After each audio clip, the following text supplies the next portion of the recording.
Hello hi welcome back to WB class YouTube channel. আর আমি রয়েছে তোমাদের সাথে এপিএস দাদা।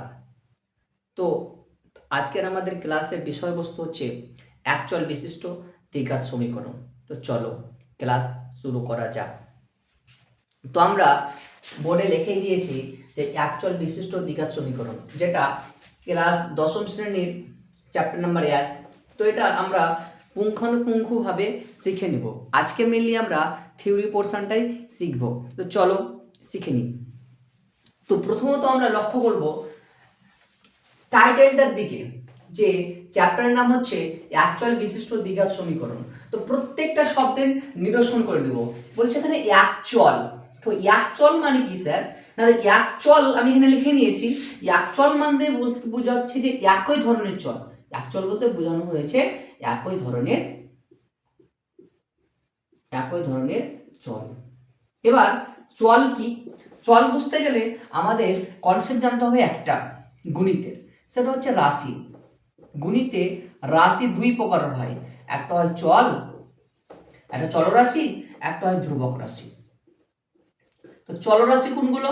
না, তো A B C D E F G dot dot Z পর্যন্ত, মানে আমাদের যে ইংলিশ লেটারগুলো রয়েছে সে সবটিকে একসাথে বলা হয় চলরাশি।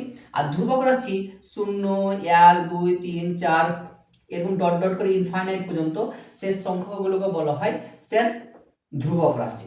ওকে, তো বুঝলাম। তাহলে এখানে কি ধর বলেছে, তাহলে একই ধরনের চল। তাহলে মনে হতে থাকতে পারে স্যার যে এক্স এক্স ওয়াই ওয়াই, হ্যাঁ কি না? তাহলে একই ধরনের চলও থাকতে হবে, চলরাশি থাকতে হবে। তারপর বলছে এখানে দ্বিঘাত। দ্বিঘাত মানে স্যার কি? আমরা তো জানি স্যার, গত কালকে আমরা শিখেছি যে ঘাত মানে হচ্ছে পাওয়ার, দ্বি মানে দুই, তাহলে হচ্ছে ঘাতের দুই।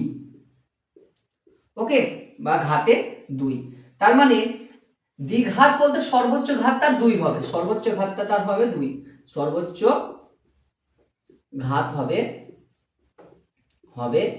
দুই। ওকে, তারপরে দেখো বলেছে সমীকরণ। এবার সমীকরণ বলতে কি স্যার? আমরা সমীকরণের ইন জেনারেল ডেফিনেশন বলবো না। সমীকরণ বলতে বুঝবো আমরা এটা, যে মনে করো যার মাঝে একটা সমান চিহ্ন থাকবে এবং বাম পক্ষে এবং ডান পক্ষে কোনো কিছু থাকবে। যেমন আমি বুঝাচ্ছি, যার মাঝে সমান চিহ্ন থাকবে এবং বাম পক্ষে এবং ডান পক্ষে কোনো কিছু থাকবে। যেমন আমি একটা উদাহরণ হিসাবে নিলাম যে x square plus 5x plus 6 equal to 0। তো দেখো তার বাম সাইডে কিছু রয়েছে, ডান সাইডে কিছু রয়েছে এবং মাঝে একটা সমান চিহ্ন রয়েছে। তাহলে এই যে ফরম্যাটটাকে ফলো করলো, তাহলে এটা একটা কি স্যার? সমীকরণ। ওকে স্যার, এবার আমি একটা এখানে শব্দ রেখেছি স্যার সংখ্যামালা। তো সংখ্যামালারও কনসেপ্ট হালকা লাগবে। তো সংখ্যামালা কি? যার যেখানে অনেকগুলো পদ থাকবে, কিন্তু স্যার কোনো সমান চিহ্ন থাকবে না। তাহলে আমি এটাকে সংখ্যামালা বানিয়ে দিতে পারি কিভাবে? তাহলে আমি সমান এবং ও পাশের মানে আমরা শূন্যটা মুছে দেবো, তাতেও হয়ে গেল সংখ্যামালা। তাহলে কি স্যার সংখ্যামালার সমীকরণের মধ্যে পার্থক্য কি? সমান দিয়ে ডান পক্ষে কিছু থাকবে, কিন্তু সংখ্যামালাতে কোনো ডান পক্ষে অর্থাৎ সমানে কোনো প্রয়োজন নেই। ওকে, তারপর হচ্ছে আমরা শিখবো স্যার একঘাত বা রৈখিক সমীকরণ কি। আমরা দেখলাম যে দ্বিঘাত সমীকরণের সর্বোচ্চ ঘাত হচ্ছে 2, দ্বিঘাত সমীকরণে সর্বোচ্চ ঘাত হচ্ছে 2, কিন্তু ওই ঘাতটার মান যদি সর্বোচ্চ ঘাতের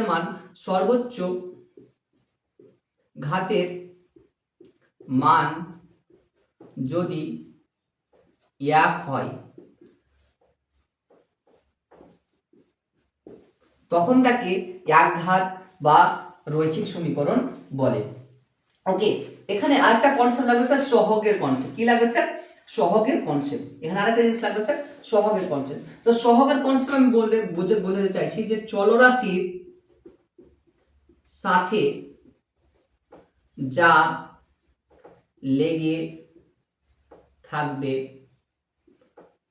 তা হলো সহগ। যেমন একটা উদাহরণ হিসেবে নিলাম, এখানে লিখলাম আমি 5x স্কোয়ার।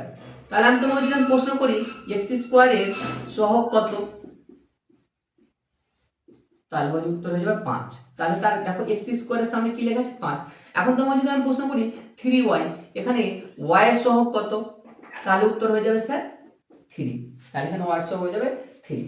তাহলে কি বুঝলাম সহগ কি না, তো যে চলরাশির সামনে বা পাশে ডান পাশের বাম পাশে যে সংখ্যাটা লেগে থাকবে সেটা হচ্ছে তার সহগ। ওকে, তাহলে আমরা বেসিক অনেকটা কভার করে গেলাম, প্রত্যেকটা শব্দের মান বুঝলাম এবং ইন জেনারেল একটা ডেফিনেশন জানবো স্যার যে অ্যাকচুয়াল বিশিষ্ট দ্বিঘাত সমীকরণ কাকেই বলে।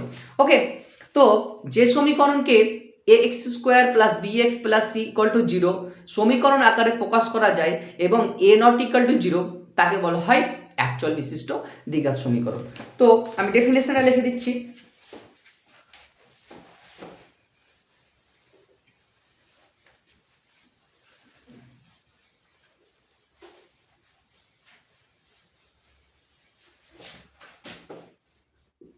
তাহলে যে সমীকরণকে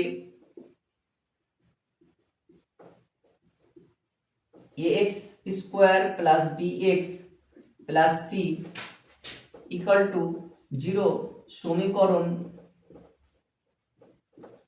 আকারে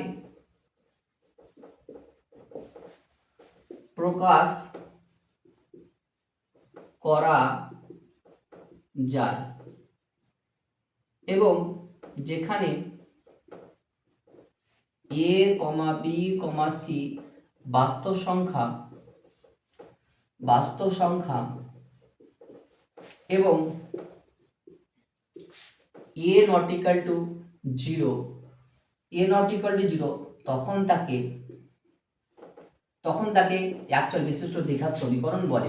স্যার এখানে আমরা কন্ডিশন ধরো a নট ইকুয়াল টু 0, তখন প্রশ্ন হচ্ছে যদি x square plus bx plus c equal to 0, এটা তো একটা দ্বিঘাত সমীকরণের সাধারণ ইকুয়েশন। তাহলে যদি প্রশ্ন করা হয় সে অ্যাকচুয়াল বিশিষ্ট দ্বিঘাত সমীকরণের সাধারণ সমীকরণ কি, যদি প্রশ্ন করা হয় অ্যাকচুয়াল বিশিষ্ট দ্বিঘাত সমীকরণের সাধারণ সমীকরণ কি, তাহলে তোমরা উত্তর বলে দিবা যে x square plus bx plus c equal to 0। তাহলে এটা হলো অ্যাকচুয়াল বিশিষ্ট দ্বিঘাত সমীকরণের সাধারণ সমীকরণ। এখন এখানে আমি কন্ডিশন লিখেছিলাম যে a b c হচ্ছে বাস্তব সংখ্যা এবং a নট ইকুয়াল টু 0। তো এই কথাটা ইম্পর্টেন্ট কি বুঝে নাও। যদি আরেকটা প্রশ্ন দিচ্ছি, যদি x square plus bx plus c equal to 0, এটা তো দ্বিঘাত সমীকরণ। দ্বিঘাত সমীকরণে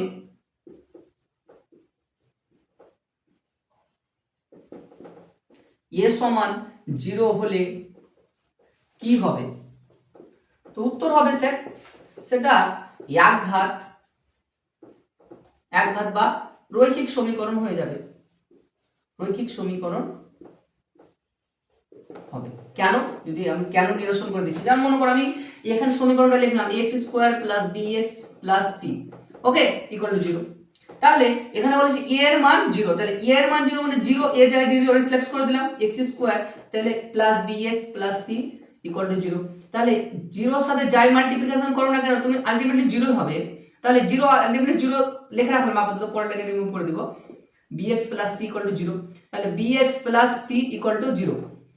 দেখো এবার এখানে এক ঘাত কেন, দেখো x এর যে চলরাশি, এটা যেটা চলরাশি সর্বোচ্চ ঘাত কত 1, ওই জন্য সেটা হয়ে গেল স্যার এক ঘাত বা রৈখিক সমীকরণ। ওকে, যেহেতু আমরা এখানে একটা কনসেপ্ট আরেকটা লাগবে স্যার, এখানে এই সহগ থেকে আমি আরেকটা কনসেপ্ট দিয়ে দিচ্ছি। তাহলে তুমি এখন কেন তাহলে অ্যাকচুয়াল বিশিষ্ট দ্বিঘাত সমীকরণের সাধারণ সমীকরণের এর মান 0 হলে কেন এটি একঘাত সমীকরণ হয়, বুঝতে পেরেছো? ওকে, দেখো তারপরে প্রশ্ন হবে, খুব ইম্পর্টেন্ট প্রশ্ন, যে কোশ্চেনটা হচ্ছে এইরকম, এটা 2 মার্কের জন্য এটা বোর্ডে এসেছিল একবার, যে x square plus bx plus c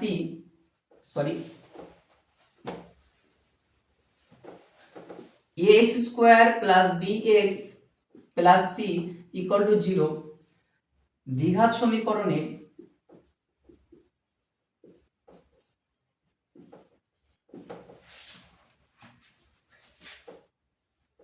x square x to the power 0 এর সহগ লেখো। তো উত্তর হবে x স্কয়ারের সহগ কিছুক্ষণ পূর্বে শিখালাম, যেটা চলরাশির সামনে লেগে থাকবে সেটা তার সহগ। তাহলে এখানে x স্কয়ারের সহগ কত স্যার a, হ্যাঁ কি না? x এর সহগ, x এর সহগ কত? x এর সহগ হচ্ছে, তাহলে তার সামনে সংখ্যা x এর সহগ হচ্ছে b। আর sir x to the power 0 সহগ কত? এখন প্রশ্ন হচ্ছে স্যার আমরা দেখেন এক্স টু দি পাওয়ার 0 সহগ দেখতে পাচ্ছি না, এক্স টু দি পাওয়ার 0 কোথায়? কোথাও লেখা নেই। আমরা গতকালকে শিখেছি যে এক্স টু দি পাওয়ার 0 এর মান কত হয়?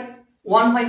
তা আমি যদি এখানে এই যে মনে করি এখানে এই সমীকরণটাতে x square plus b x plus c equal 0, সমীকরণে x square plus b x plus c into x to the power 0 equal 0 লিখতে পারি। কেন?